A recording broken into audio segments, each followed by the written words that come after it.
학생들에게 인지심리학을 가르치고 있는 이윤형이라고 합니다. 사실 공부를 잘하려면 뭘 알아야 되냐면 내가 뭘 모르는지를 알아야 돼요. 시험 기간에 시험만 치면은 기억이 싸그리 날아가요. 저 벼락치기 스타일이거든요. 그렇죠. 벼락치기도 괜찮은가요? 빨리 까먹잖아요.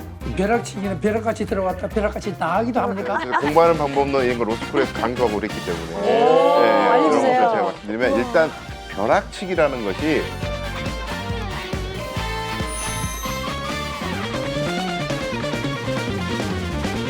다들 벼락치기는 나쁜 거야. 벼락치기 하지 마. 근데 다 사실이 아닙니다. 벼락치기가 나쁘지 않습니다. 범위가 많고 그런 경우는 계속 축적을 해야겠죠. 범위가 정해져 있는 시험에는 상당히 효과적인 방법. 단수 암기 시험은 확실히 이게 효과가 있겠어요. 맞아요. 벼락치기가. 벼락치기라는 것이 평소에 공부를 안 하다가 전날에 갑자기 하는 걸 벼락치기라고 생각하시는 분들이 있는데 모든 사람은 벼락치기를 해야만 시험을 잘 칩니다.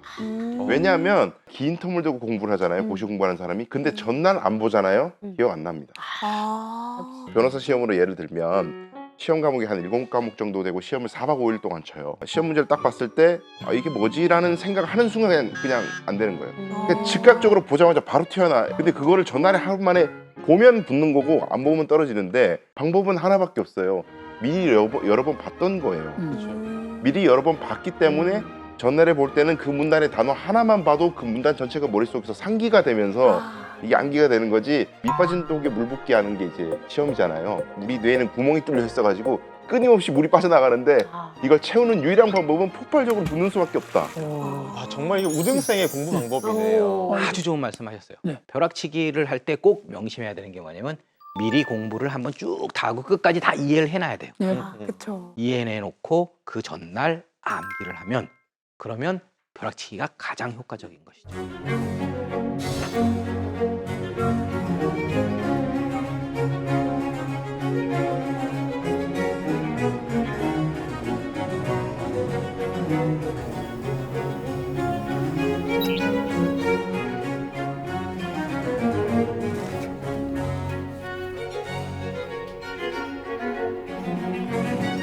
로스쿨 같은 경우에는 과목이 되게 많아요. 그래서 저희가 암기력이 굉장히 많이 필요하거든요. 로스쿨생들 같은 경우 대부분 많이 쓰는 방법이 바로 이 두 문자 방법이고 이것뿐만 아니라 다양한 방법들이 있는데 지금 보시면 상법제 362조 그리고 363조에서 주총 소집은 이사회가 결정하고 또 대표이사가 주총일 2주 전에 각 주주에게 통지한다. 이런 식으로 줄글로 적혀 있잖아요. 근데 이 줄글을 내가 외워서 토시 하나 틀리지 않고 똑같이 쓰겠다 하면 절대 못 쓰거든요. 그래서 저는 어떻게 하느냐. 저는 시험장에 들어가기 전에 이 5글자만 외우고 들어가거든요. 이사회가 결정하고의 이, 대표이사의 대, 주총일 2주 전에 이, 통지를 발송한다의 통, 회의의 목적사항의 목, 그래서 이, 대, 이, 통, 목. 이렇게 보고 나서 떠오를 수 있도록 최대한 축약해서 정리를 하는 방법. 이게 바로 두 문자 암기법입니다.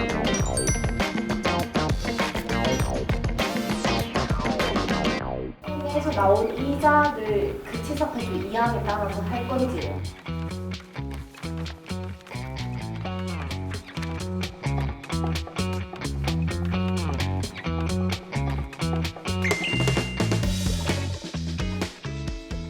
당일에 학습했던 내용들을 매일 저녁에 잠들기 전에 백지에다가 옮겨 적는 연습을 하고 있습니다. 같이 학습법 그렇게 얘기를 하는데 백지에다가 오늘 하루 공부했던 내용들을 책을 보지 않고 스스로 써내려가면서 공부했던 내용들을 다시 한번 정리하고 또 한 번 더 외우게 되는 그런 효과를 누릴 수 있는 것 같아서 좋은 방법인 것 같습니다.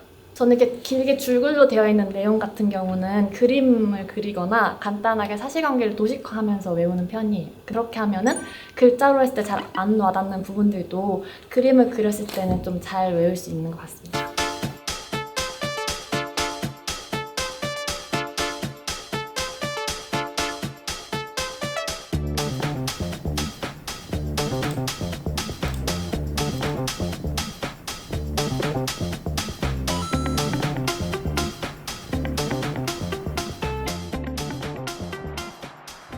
여기 지금 가로 안에 있는 내용들이 다 키워드거든요. 제가 지금 하는 방법은 키워드를 중심으로 한 암기법인데 키워드에 빈칸을 뚫어놓고 이렇게 채우면은 되게 암기가 편하거든요. 없는 용어를 계속 머리에 집어넣긴 어려우니까 일단은 두꺼운 책에서 요 내용들을 뽑아낸 다음에 거기서 중요한 부분만 키워드를 따가지고 빈칸을 채워놓으면은 그 키워드만 알고 있더라도 법률 용어와 결합해서 답안을 쓸 수 있게 되는 거죠. 노트북은 실제로 답안을 작성하는 부분을 하고 있고요. 이 태블릿 PC는 답안을 작성하기 위한 요약 그 내용을 지금 담고 있습니다. 이렇게 요약 내용을 담고 있으면은 암기하기 되게 편합니다.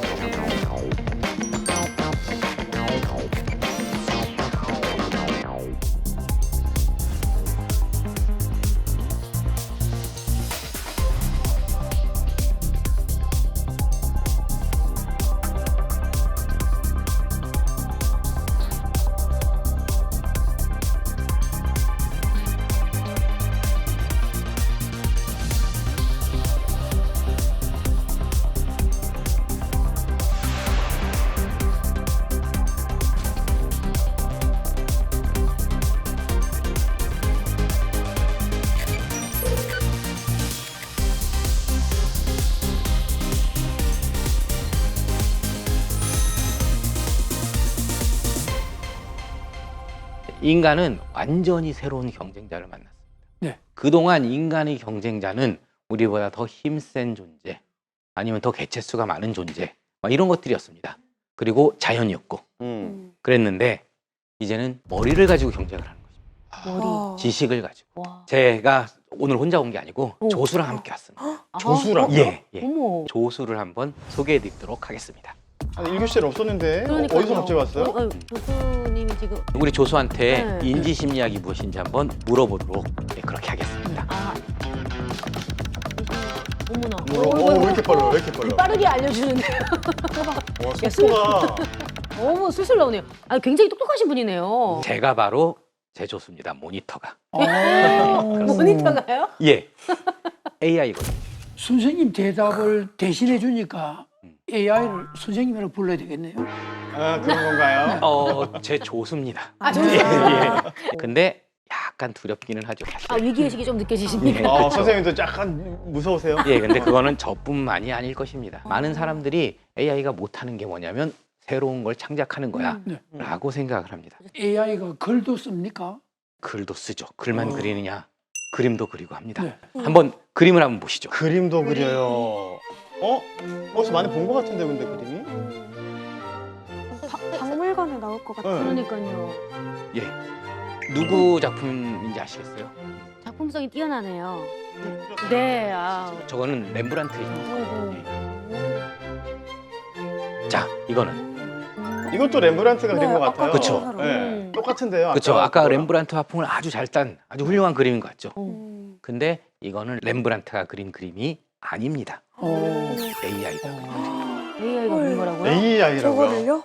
예. 와. 무섭죠. 그렇게 똑같이 구현을 해내요. 예, 똑같진 않습니다. 렘브란트 화풍으로 느낌으로. 마치 렘브란트가 그린 것처럼 네. 그렇게 그린 것입니다. 웬만한 사람은 구분을 못할 것 같아요. 그렇죠. 뭐 저는 전혀 구분을 못합니다. 그림뿐만 아니라 글도 마찬가지입니다. 아니 글을 어떻게 쓰죠 AI가? 그러니까요. 이해가 안 되는데. 작가가 추구하는 독창성도 AI가 가져올 수가 있는 겁니까? 그게 어렵다라고 생각을 하지만 의외로 그렇게 많이 어렵지는 않았습니다. 사실은. 실제로 2022년에 AI가 시집을 출간하기도 했어요. 시집. 시는 그 문학 중에서도 굉장히 어려운 쪽에 속하는데 맞아요. AI가 시집을 냈다고요? 예. 와.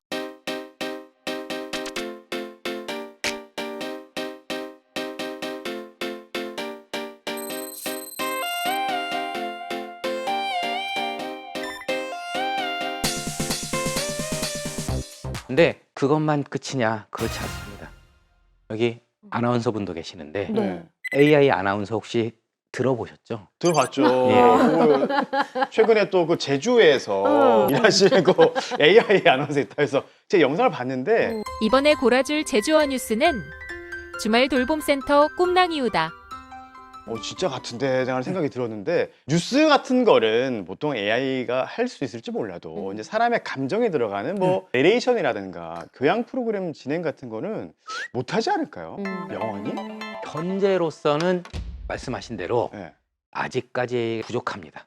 근데 그동안 AI가 발전해온 속도를 생각해 보면 장담하기는 상당히 어렵다. 정말요? 예, 이렇게 생각이 듭니다. 저 그럼 이직 준비해야 되나 지금부터? 어떡해요? 모두가 위태로워지고 있어요. 불안해서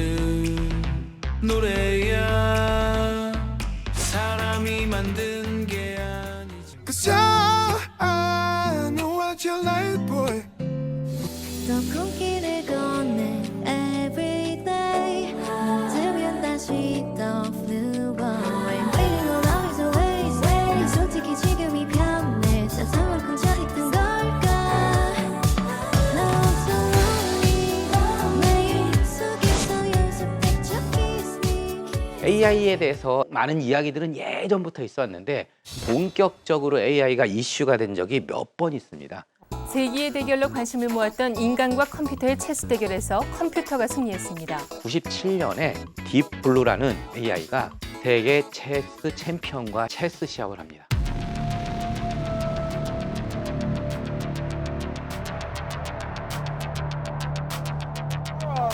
After the move C4 has resigned.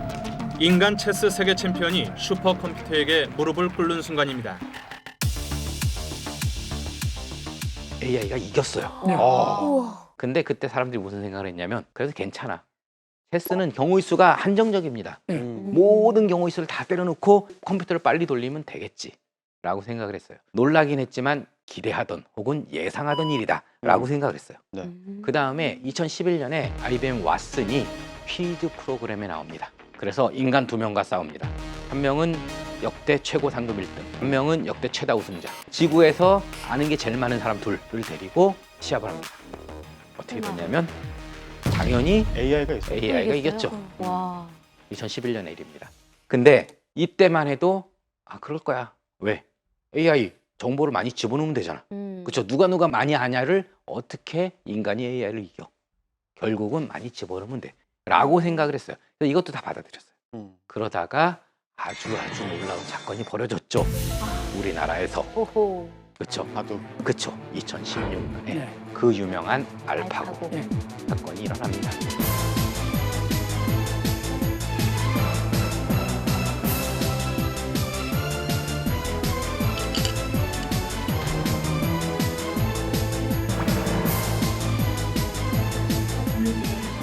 완벽한 신의 경지 오르는 그런 정도는 아니기 때문에요. 우리의 패배는 이세돌이 패배한 거지 인간이 패배한 것은 아니지 않나. 바둑은 경우의 수가 무한대입니다. 네. 그렇기 때문에 아무리 컴퓨터로 돌려도 안 된다. 그래서 결국은 바둑은 AI가 못 이길 것이다 라고 하고 그 당시 세계 1위 이세돌 기사와 붙죠. 그래서 이세돌 기사가 한 판 이기고 AI가 다 이기는. 그때부터 이제 AI가 뭘 할 수 있고 뭘 못하고 막 이런 얘기들이 나오기 시작을 하죠. 맞아요. 그렇죠. 그때부터 조금 현실로 받아들이는 사람들이 많아졌던 것 같아요. 그렇죠. AI 능력에 대해서 맞아. 뭔가 두려움을 느끼게 그쵸. 되고 진짜 나의 직장을 잃는 거 아닌가. 다 밥그릇을 뺏기고 모두가 위태로워지는 거 아닌가. 근데 그것만 해도 살짝 멀었습니다, 사실. 아. 왜냐면 우리 바둑 안 두잖아요. 우린 프로 기사가 아니잖아. 그렇죠. 그러니까 괜찮아라고 생각을 했어. 그랬는데 오늘 제가 소개해드린 제 조수 무섭죠. 무서워요. 그렇죠. 교수님 자리도 지금 그러니까. 넘보고 있고요. 그렇죠. 무섭습니다. 챗 GPT가 돌아오면서 우리 바로 앞으로, 바로 옆으로 AI가 온 느낌. 그런 느낌을 우리가 강하게 받고 있습니다. 이세돌 기사와 알파고 간의 바둑 대결 때 그 생중계를 숨죽이면서 봤던 사람들 중에 한 무리가 법조인들이에요. 그 판사님들은 엄청 열심히 보셨어요. 위기감이 느껴지는 거예요. 나의 직업이 기계로 대체된다는 거에 대한 비애감 같은 게 있다 보니 긴장했던 게 있었던 것 같아요. 재밌는 게 법조계에서 좀 이 AI가 안에서 이슈가 되고 있는 게 저작권 문제가 있어요. AI가 이렇게 창작을 하면 그 권리를 AI한테 줄 수 있을 건가? 권리를 준다는 거는 AI가 만든 걸 표절하거나 모방했을 때 AI가 손해배상을 받을 수 있다는 의미거든요. 이게 실제로 지금 미국이나 영국에 이런 소송들이 많이 제기가 됐는데 지금까지는 법원에서 다 기각했습니다. 그러니까 AI는 권리가 없다. 오로지 AI를 만들어서 운영하는 회사에게 권리가 있을 뿐입니다.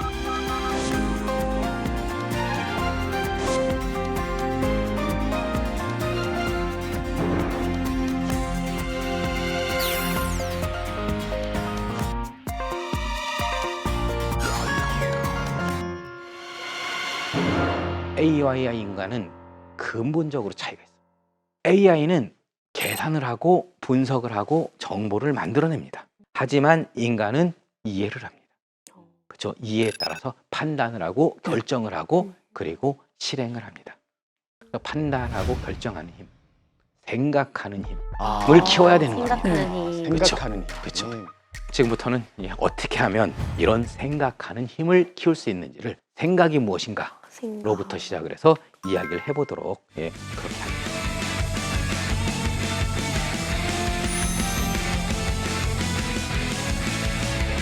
우리 생각을 되게 많이 하는 것 같죠? 근데 생각을 진짜로 많이 하고 있냐라는 거죠. 데카르트가 이야기를 했답니다. 나는 생각한다. 너 존재한다. 이게 생각의 중요성을 얘기하는 것 같지만 난 존재하잖아요. 그러니까 뭐야? 나는 생각한다. 이렇게 생각을 해버리는 겁니다. 그래서 사람들이 다 생각을 하고 있다는 생각. 근데 진짜 생각이 쉽냐라는 거죠. 생각도 노력에 의해서 열심히 해야지 그래야 더 나은 생각들을 가질 수 있어요. 요즘 대학에서 수업을 하다가 뭐에 대해서 어떻게 생각해? 이게 뭐지? 라고 하면 어떻게 하나요? 접니다. 검색. 쉽니다. 편리하죠. 쉽게 편리하게 정보를 찾게 되는 거죠. 스마트폰 없이는 안 되는 것 같아요. 사실은 진짜 뭐 계산기도 필요 없잖아요. 암산 안 하게 되고 전화번호도 안 외우게 되고 검색 없이는 안 되는 그런 삶이 된 것 같아요. 뭔가가 궁금한 게 생겼을 때 스마트폰을 찾는 거. 이거는 올바르지 않습니다. 사실. 왜냐하면 그렇게 하면 모든 사람이 다 똑같은 걸 찾게 됩니다. 한편일률적이겠네요. 그렇죠. 우리는 판단하는 과정이 옳았나 틀렸나를 점검하려고 생각을 하지 않아요. 근데 우리는 생각 과정을 항상 끊임없이 점검을 해볼 필요가 있다. 생각 과정을 정리하라. 그렇죠. 그래서 제가 이제 CPR이라 그러는데 심폐소생. 그렇죠. 죽어 있는 우리 생각을 살리자. 이런 의도로 이제 CPR, 생각 CPR이다. 이렇게 얘기했는데 CPR에서 C는 입력입니다. 코딩. 들어올 때 제대로 들어와야 된다. 내가 다이어트를 해야 될 것 같아 라고 생각을 하고 간헐적 단식이 좋대 라고 생각을 합니다. 그러면 검색을 합니다. 간헐적 단식의 장점. 이렇게 검색을 합니다. 그런 장점이 계속 나옵니다. 걱정되면 간헐적 단식의 부작용. 그렇죠. 누군가 간헐적 단식을 한대. 그래서 난 그게 싫어. 그러면 간헐적 단식의 부작용 이렇게 칩니다. 부작용 쭉 뜨죠. 봐, 이렇게 안 좋지. 내가 정보를 찾은 것 같지만 사실 정보를 찾은 거 하나도 없습니다. 그렇죠. 들어온 게 이미 내가 의도한 것만 다 들어오게 되는 거죠. 듣고 싶은 대답만 제가 입력을 하네요. 그렇죠. 그래서 입력이 잘 되게 하는 거, 올바르게 입력하는 게 바로 생각이 첫 번째 단계입니다.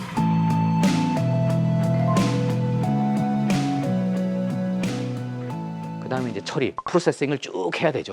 처리를 해야 되는데 우리가 처리 과정을 할 때 제일 많이 쓰는 게 바로 이 지름길입니다. 처리라는 것은 이제 흐름이잖아요. 흐름. 입력이 있고 출력이 있고 중간에 처리 과정들이 있는데 이 흐름이 있는데 이 과정을 최대한 땡기고 싶어요. 그래서 이 생각을 땡기는 방법을 생각의 지름길이라 그러고 이거를 이제 책략 혹은 휴리스틱이라고 합니다. 휴리스틱이요? 휴리스틱. 책략.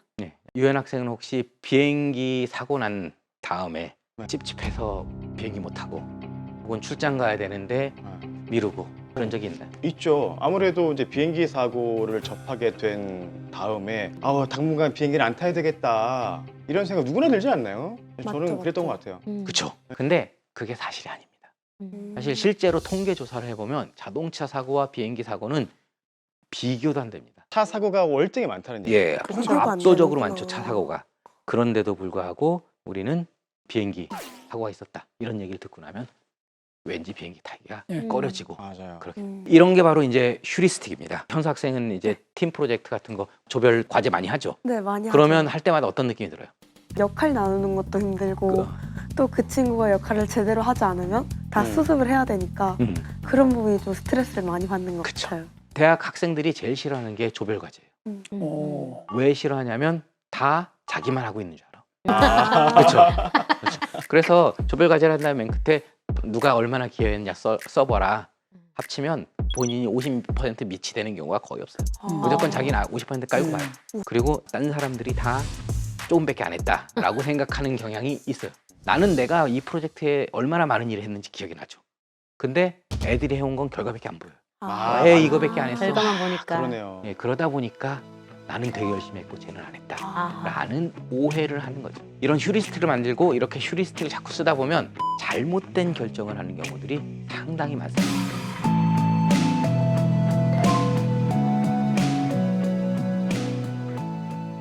생각이 정리가 돼서 결정을 했어. 그 다음에 어떻게 해야 되냐면 끄집어내야 됩니다. 사실 외국 사람들은 우리보다 그걸 훨씬 더 잘합니다.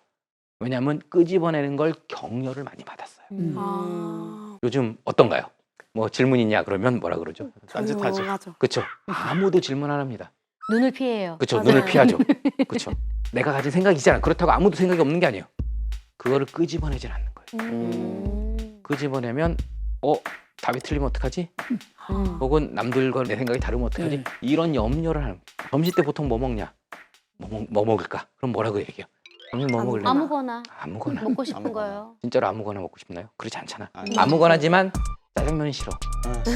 그 진짜 아무거나지만 어제 술을 한잔 해서 막 이런 식으로 얘기를 합니다. 결정을 미루는 거죠. 내 생각을 끄집어내지 않는 거예요. 우리 사회가 이렇게 만들어낸 게 아닌가라는 생각이 들긴 해요. 사회생활 하면서 내 생각을 굳이 끄집어내봤자 좋은 얘기는 안 나오는 것 같고 조용히 있는 게 그냥 중간은 간다. 맞아요. 이렇게 생각하는 분들이 이제 많아지다 보니까 그렇게 된 게 아닌가 싶어요. 모두가 얘라고 할 때 아니라고 하면은 괜히 손가락질하고 그러는. 우리나라 사회 풍토가 어쩔 수 없이 인출을 하기가 쉽지 않은 조금 그런 구조도 있는 것 같긴 해요. 네, 그렇죠. 근데 이제 사회적인 그런 부분들을 많이 바꿔나가야 됩니다. 그리고 더 나은 생각을 하려면 어쩔 수 없이 인출 연습을 계속 하는 수밖에 없다라는 것이죠. 내 속엔 내가 너무도 많아 당신의 쉴 곳 없네 내 속엔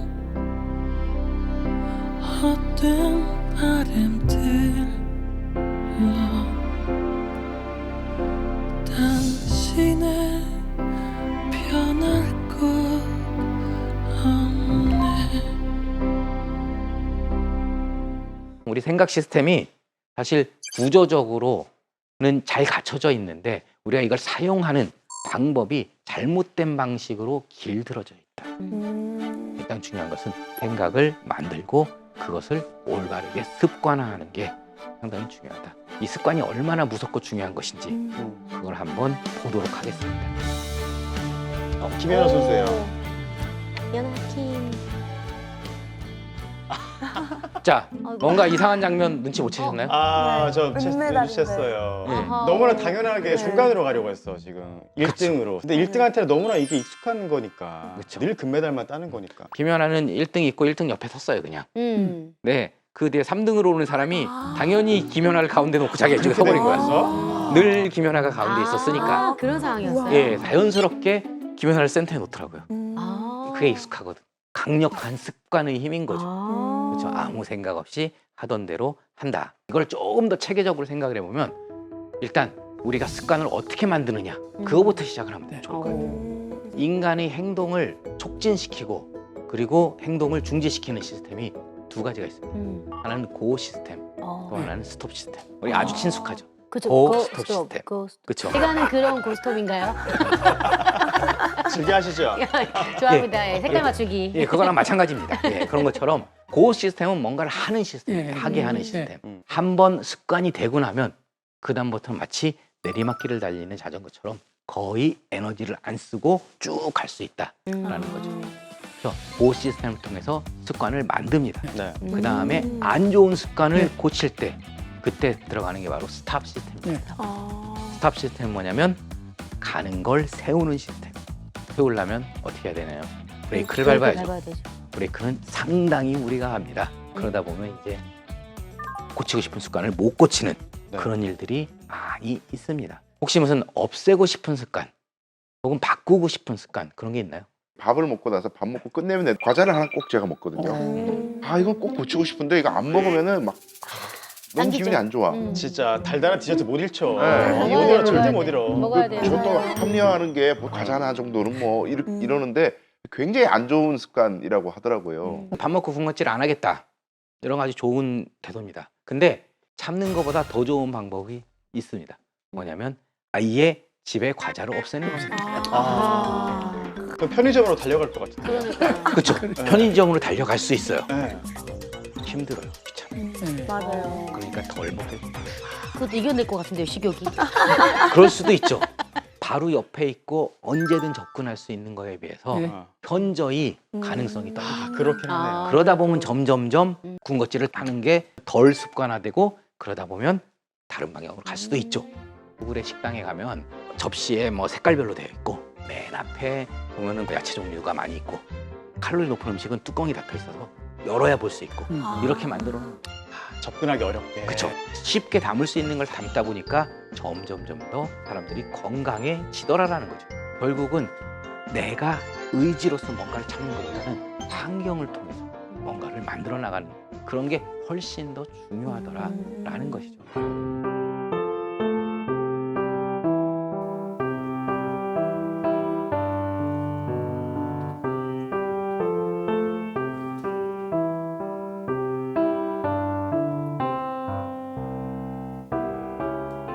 원래 공부를 오래 하다 보면은 집중력이 깨지는 순간이 많이 오거든요. 그럴 때마다 휴식을 위해 복도로 나와요.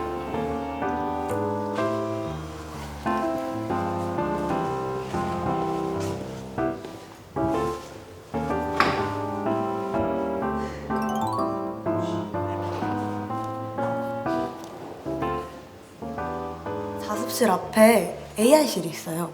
밖에 나가서 쉬어야지라는 생각보다는 자연스럽게 AI실에 들어가서 공부를 하게 되더라고요.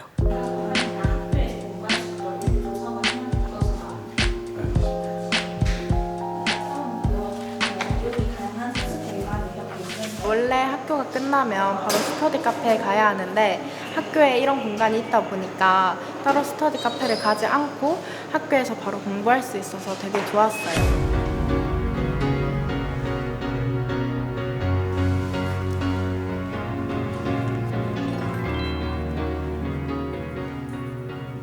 이게 습관화가 됩니다. 수학 문제 풀 때도 시험 공부할 때도 다른 대인관계에 있어서도 점점점 쌓여나갑니다. 이걸 이제 심리학에서는 학습된 근면성이라고 부르고 학습된 근면성이 습관화와 연결되는 아주 핵심적인 그런 개념이다. 정말 오늘 긴 시간 동안 그 생각으로 꽉 찼던 그런 수업이었던 것 같습니다. 802학 오늘도 정말 밤이 빛났습니다. 수업 잘 들었습니다. 고맙습니다. 감사합니다.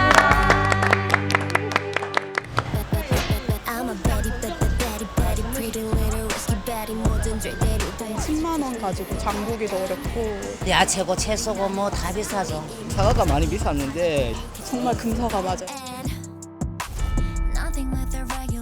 냉장고에 없어요.